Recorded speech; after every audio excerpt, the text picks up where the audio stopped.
What if we told you that some of the most brutally honest films ever made were quietly produced in 1960s? Britain. From sexual repression to family collapse, these stories pushed every boundary the censors could handle. Stick around as we uncover 15 shocking British kitchen sink films you won't believe ever got greenlit, some nearly banned, others forgotten, but all unforgettable. Saturday night and Sunday morning. In an era dominated by escapist cinema and glamorous Hollywood stars, Saturday night and Sunday morning boldly shattered the comforting illusion of post-war prosperity. Albert Finney electrifies the screen as Arthur Seaton, a rebellious young factory worker whose unapologetic hedonism and disdain for societal norms became the quintessential representation of youthful disillusionment. Unlike the polished melodramas popular at the time, this film candidly depicted working-class struggles, extramarital affairs, and anti-establishment attitudes, embodying the raw realism that defined kitchen sink dramas. Directed by Carol Rice, the film's uncompromising portrayal of domestic life stirred controversy for challenging traditional values and openly criticizing British industrial society. Its stark depiction of Arthur's affairs and frequent drinking binges was provocative, shocking conservative audiences and censors alike. Nevertheless, its gritty authenticity resonated deeply with viewers who saw their daily realities reflected on screen, making it a surprise critical and commercial success. A Taste of Honey.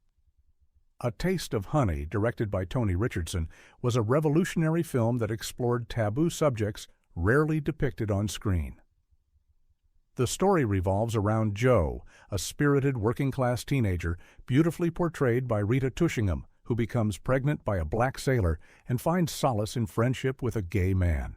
Its groundbreaking exploration of race, class, and sexuality, alongside Jo's complicated relationship with her neglectful mother, shocked the conservative British audience. Critics condemned the film for its explicit themes, particularly highlighting its sympathetic portrayal of interracial relationships and homosexuality, both highly controversial subjects at the time. Despite, or perhaps because of, its contentious nature, A Taste of Honey captivated audiences hungry for realism, winning acclaim for its authentic dialogue, emotional depth, and empathetic characterizations. Its powerful narrative underscored the hidden struggles faced by marginalized individuals, challenging societal prejudices in ways few films dared. The loneliness of the long-distance runner. Tony Richardson's The Loneliness of the Long-Distance Runner captured the existential angst of Britain's disaffected youth. Tom Courtenay delivers a mesmerizing performance as Colin Smith, a defiant teenager sent to a juvenile detention center after committing petty crimes. Colin's running becomes an act of rebellion against a society intent on molding him into submission. This film's portrayal of the British juvenile justice system and the stark class divides caused significant controversy. Critics argued its message incited rebellious attitudes among youth, promoting defiance rather than compliance with societal rules. However, the film's vivid depiction of Colin's internal and external battles resonated with young audiences experiencing similar frustrations. Its exploration of individualism versus authority, presented through gritty documentary-like realism, highlighted deeper societal dysfunctions beneath the veneer of post-war Britain. Ultimately, its controversial authenticity solidified its status as an iconic film of the kitchen sink genre, a symbol of youthful resistance and social criticism. This Sporting Life. This Sporting Life, directed by Lindsay Anderson, is a brutal yet compelling examination of masculinity and ambition within a bleak industrial town. Richard Harris stars as Frank Machine, a coal miner turned rugby league player whose volatile temper and aggressive behavior reflect the frustrations of working-class life. The film's relentless portrayal of physical violence and emotional isolation drew significant backlash, as it starkly contrasted with the idealized portrayals of sporting heroes prevalent at the time. Its explicit scenes depicting Machine's tumultuous relationship with his landlady, marked by emotional abuse and desperation, disturbed audiences expecting traditional romance narratives. The film was accused of glorifying toxic masculinity and promoting nihilism through its unvarnished depiction of ambition and exploitation in professional sports. Yet it earned critical acclaim for its honest and unsentimental look at human fragility and societal pressures, elevating Richard Harris to stardom and cementing its reputation as one of the decade's most emotionally powerful and controversial kitchen sink dramas. A Kind of Loving. In 1962, director John Schlesinger dared to explore the complexities of love, obligation, and youthful disillusionment in A Kind of Loving. At a time when Britain grappled with changing social attitudes, the film's brutally honest portrayal of working-class relationships and societal pressures shocked conservative audiences.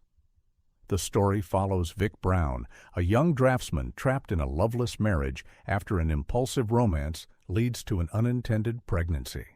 His dreams and ambitions gradually crumble beneath the weight of societal expectations, family judgment, and an unbearable feeling of confinement. Schlesinger's raw and intimate direction thrust audiences into the cramped flats, smoky pubs, and bleak factory floors, perfectly encapsulating the restrictive atmosphere that defined working-class life. Controversially, A Kind of Loving tackled the uncomfortable reality of unhappy marriages and shattered romantic illusions, openly questioning the institution of marriage itself, a bold statement in the early 60s. Audiences were drawn deeply into Vic's emotional turmoil, feeling his suffocation and despair. Bates's powerful, nuanced performance provided an authentic voice to the frustration of a generation desperate for personal fulfillment, yet constrained by rigid morality. The film didn't shy away from provocative moments, particularly scenes depicting the strained intimacy between Vic and his wife, Ingrid, unsettling viewers with its raw emotional honesty. Despite, or perhaps because of, its provocative honesty, A Kind of Loving resonated deeply, winning the Golden Bear at the Berlin International Film Festival. It became an influential hallmark of kitchen sink realism, remembered for its uncompromising exploration of love's harsh realities and society's cruel judgments. It challenged viewers to confront the question, is forced conformity really a kind of loving? Room at the Top. Though released just before the 1960s, Room at the Top set the stage for the explosion of kitchen sink realism and deserves its place in the movement's defining films. Directed by Jack Clayton and based on John Brayne's novel, the film traces the rise of Joe Lampton, a working-class man determined to claw his way into the upper class through ambition and calculated seduction. He courts Susan, the daughter of a wealthy industrialist, while simultaneously falling for Alice, an older married woman who offers him genuine love and emotional connection. The film stirred controversy by openly addressing themes of class mobility, adultery, and sexual exploitation. Joe's cold, strategic romance with Susan contrasts tragically with his heartfelt relationship with Alice, which ends in devastating heartbreak. The portrayal of female sexuality and emotional vulnerability, especially through Signoret's hauntingly powerful performance, challenged the sanitized image of womanhood common in mid-century British cinema. Room at the Top was lauded and condemned in equal measure. It shocked viewers with frank bedroom scenes, unprecedented emotional rawness, and its unflinching examination of social climbing at the expense of personal happiness. It made audiences question the price of ambition and whether love could ever truly survive in a world ruled by class and hypocrisy. Signoret's role won her an Oscar, making her the first French actress to win the award, while the film itself was nominated for Best Picture. It was gritty, it was real, and above all, it was the spark that ignited the kitchen sink firestorm of the 1960s. Billy Liar. John Schlesinger's Billy Liar stands apart as one of the most emotionally compelling and uniquely imaginative kitchen sink dramas of the 1960s. The film vividly portrays Billy Fisher, a frustrated clerk in a dreary northern England town who escapes his monotonous existence through elaborate daydreams and increasingly tangled lies. Billy's vivid imagination, populated with heroic fantasies and absurd fabrications, serves as his only relief from suffocating social expectations and mundane daily routines. What made Billy Liar particularly daring and controversial was its exploration of mental escapism as a response to overwhelming societal pressure. At a time when conformity was strongly enforced, Billy's fantasy world sharply criticized the oppressive structures of family, work, and community that stifled individuality. Courtney's deeply relatable performance brilliantly captured the tragicomic struggle of a young man teetering on the brink of adulthood, trapped between wild dreams and a harsh reality he desperately sought to evade. Audiences were both entertained and unsettled by Billy's increasingly elaborate lies, recognizing their own quiet desperation mirrored in his relentless escape from responsibility. Particularly controversial were scenes depicting Billy's strained family life and his casual deceit towards his fiancée, directly confronting the conservative British values that demanded honesty and reliability. Schlesinger masterfully balanced humor with poignancy, creating a film that critiqued societal expectations through wit and heartbreaking realism.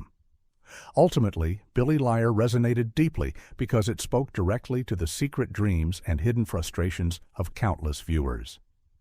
Though comedic at its surface, the film courageously revealed the emotional toll exacted by conformity, daring to suggest that imagination, however wild or impractical, was essential for survival in an oppressive world.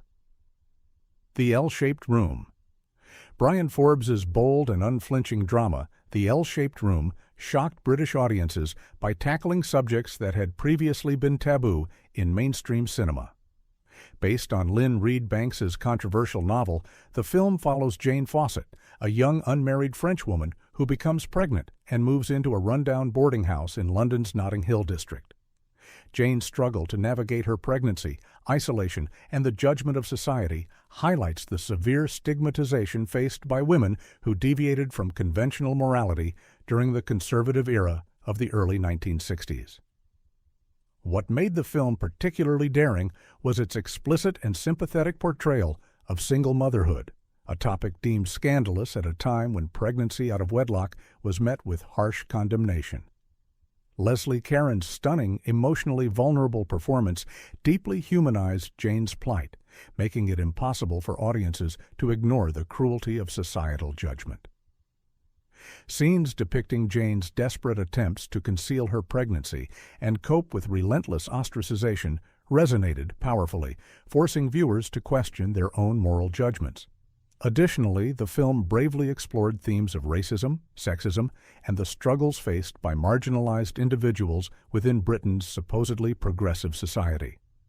Forbes refused to shy away from uncomfortable truths, presenting life in the boarding house as a microcosm of broader societal issues.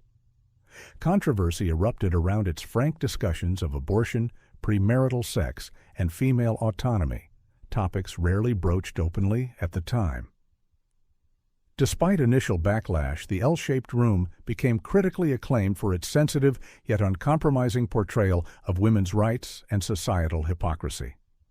The film's emotional authenticity and courageous storytelling made it a landmark of kitchen-sink realism, challenging audiences to reconsider their judgments and to empathize deeply with those society preferred to silence. The Family Way. Directed by Roy Bolting, The Family Way was far more subversive than its soft title suggests. It opened a deeply uncomfortable window into the challenges of young married life in a rigid, sex-shy society.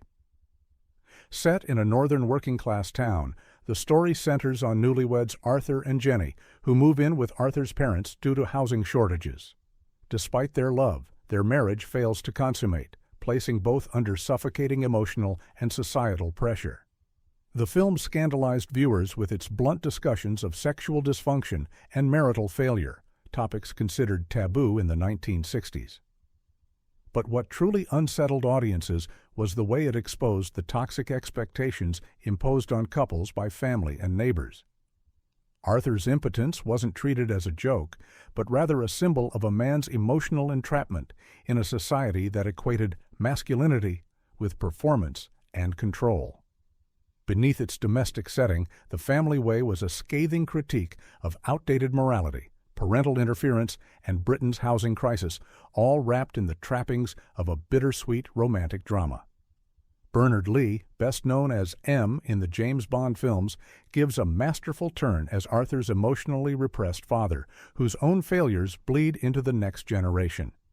The film's release triggered widespread controversy, not only because of its themes, but also due to Hayley Mills, then known as a squeaky clean Disney star, appearing in a mature role involving sexual anxiety and emotional breakdown. With haunting music by Paul McCartney and George Martin, the film gently yet powerfully conveyed the disillusionment many newlyweds felt in a culture that romanticized marriage but refused to support or understand it. The Whisperers. Directed by Brian Forbes, The Whisperers was a haunting and heartbreaking departure from the youthful angst typical of kitchen sink dramas. Instead of focusing on rebellious teens or frustrated lovers, the film placed an elderly, impoverished woman at its center, an unusual and bold choice for a genre built on discontent. Edith Evans delivers a devastating performance as Mrs. Ross, a lonely pensioner who lives in near-total isolation in a crumbling northern flat, sustained only by delusions and half-remembered fragments of her past. The film's title refers to the imaginary voices Mrs. Ross believes she hears, highlighting themes of psychological decay and societal neglect. The realism here wasn't about the clatter of factories or the rage of youth, but about the slow, quiet erosion of a life discarded by the world. The film dared to reveal an uncomfortable truth, that loneliness, poverty, and invisibility could be as devastating as any physical hardship. What made The Whisperers so shocking was its unflinching depiction of Britain's elderly poor, many of whom lived in near-identical conditions. It wasn't just a drama, it was a condemnation. Forbes's stark black and white cinematography emphasized the bleakness of Mrs. Ross's environment, and Evans's performance was so disturbingly convincing it earned her an Academy Award nomination. The film faced resistance from producers who doubted that audiences would connect with a story about an old woman drifting into madness. But it was precisely this risk that gave The Whisperers its power. It forced viewers to look into the eyes of someone society had written off and recognize a whole generation left behind. Few films had the bravery to portray that reality so honestly or so beautifully. Up the Junction. Ken Loach's Up the Junction was nothing short of a cinematic punch to the gut. Adapted from Nell Dunn's short stories, the film follows Polly, a wealthy young woman who abandons her privileged Chelsea life to move into a working-class area of Battersea. There, she becomes entangled with the harsh realities of factory girls, unexpected pregnancies, and backstreet abortions, experiences completely foreign to her upper-class background. The film was controversial not only for its unfiltered portrayal of working-class life, but for daring to cross the boundaries of class. Polly's journey, though not exploitative, was deeply unsettling to many viewers who were unprepared to confront the realities hidden in their own city. Loach, already building a reputation for raw realism, refused to offer comfort or polish. Instead, he thrust the audience into a world of greasy cafes, cluttered flats, and desperate decisions. Most alarming were the abortion scenes, which were so graphic and emotionally charged that many theaters initially refused to screen the film. At a time when abortion was still illegal in the UK, Up the Junction exposed the brutal and often fatal measures women were forced to take. It was a call for reform disguised as a personal journey. Critics lauded the film for its honesty and urgency, and it cemented Ken Loach's legacy as one of Britain's most fearless social critics. Up the Junction didn't just reflect society, it dared to provoke it. In doing so, it became a vital part of the kitchen sink canon, blending class conflict, gender politics, and youthful defiance in one unforgettable film. The Leather Boys. Behind the roaring engines and leather jackets of British biker culture, the Leather Boys quietly told one of the most daring stories of 1960s cinema. Directed by Sidney J. Furie, this seemingly masculine, rebellious tale subtly explored themes of repressed homosexuality and identity at a time when being gay was still criminalized in the UK. The story revolves around newlyweds Reggie and Dot. Their marriage quickly dissolves into petty fights and disillusionment. Seeking escape, Reggie grows close to his friend Pete, a fellow biker who offers him not just friendship, but quiet emotional support. As the film progresses, their relationship becomes increasingly intimate, never overtly sexual, but layered with subtext that was unmistakable to viewers then and now. What makes The Leather Boys extraordinary is how it uses traditional kitchen sink tropes, working-class struggle, marital breakdown, emotional repression, but turns them inward, making it less about class warfare and more about personal discovery. The film's delicate approach to Reggie's confusion about masculinity and affection marked a seismic shift in representation. Pete, portrayed with understated compassion by Dudley Sutton, remains one of the first truly sympathetic queer characters in British cinema. At the time, censors and studios struggled with the film's implications. Much of the dialogue was trimmed to avoid prosecution under Britain's obscenity laws, and yet the message remained intact. The emotional connection between the two men was unmissable and unprecedented. The Leather Boys was decades ahead of its time, quietly radical, emotionally layered, and still courageous even by modern standards. That it slipped through the censors makes it all the more unbelievable that it was ever approved in the first place. Poor Cow. Ken Loach's Poor Cow was a gut-wrenching character study that cemented his reputation as the working-class storyteller who never blinked. The film centers on Joy, a young mother in London trying to survive after her abusive partner is jailed. Caught between bad choices and worse circumstances, Joy navigates a life of unstable relationships, brief hope, and quiet despair, always holding on to the dream of something better, for herself and her child. Loach's use of semi-documentary style, handheld cameras, real locations, non-professional actors, gives the film a gritty authenticity. Joy isn't a hero or a victim, she's both. Her resilience shines through moments of heartbreak, and Carol White's performance is so raw it feels less like acting and more like living. Loach doesn't romanticize poverty. He exposes it, showing how it grinds down dignity, dreams, and even love. The film's most controversial aspect was its casual, unfiltered depiction of sex, neglect, and parental guilt. Scenes showing Joy engaging in transactional relationships or her heartbreaking separation from her son shocked audiences. It was more than a kitchen sink drama. It was a punch to the gut. Critics either applauded its honesty or condemned its bleakness. But Poor Cow wasn't hopeless. There was beauty in its tragedy, light in its darkest scenes. It told the truth, and for that, it carved a place in cinema history. That a film so emotionally brutal and politically charged ever got past the studio gates remains one of the great surprises of British film. Spring and Port Wine. As the decade drew to a close, Spring and Port Wine offered a final layered portrait of generational conflict, domestic tension, and shifting values. Directed by Peter Hammond and based on Bill Naughton's play, the film centers on Rafe Crompton, a stern patriarch in a working-class Bolton household who rules with unyielding authority and old-fashioned ideals. His children, especially his spirited daughter Hilda, are no longer willing to conform. The film's defining conflict is sparked by a simple act of defiance. Hilda refuses to eat her herring. What follows is a battle of wills that exposes every crack in the family's emotional foundation. Through arguments about food, money, religion, and pride, the film reveals a larger struggle: the collapse of the traditional British family structure and the rise of youth autonomy.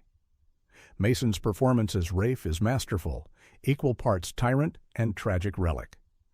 While he clings to his outdated moral compass, his family grows restless, each aching for freedom in their own quiet way. The film walks a delicate line, never vilifying Rafe, but instead showing how deeply the past wounds both the old and the young. Unlike earlier kitchen sink films that leaned into bitterness, Spring and Port Wine dared to end on a note of compromise and emotional healing. Still, its journey there is turbulent, filled with raw arguments and painful truths. It was controversial for humanizing the authoritarian father figure, portraying him not as a villain, but as a man unable to keep pace with the world changing around him. That a film so domestic, so intimate, yet so layered in meaning received funding during an era of cinematic risk shows the remarkable courage of British filmmakers in the 60s. It closed the kitchen sink chapter with dignity, power, and a final thoughtful reckoning. These films didn't just reflect life, they challenged it. In an era of buttoned-up norms, kitchen sink realism cracked the surface of British society with stories that still hit hard today. If these bold films moved you, don't forget to like, subscribe, and share. More untold cinema truths are coming your way soon.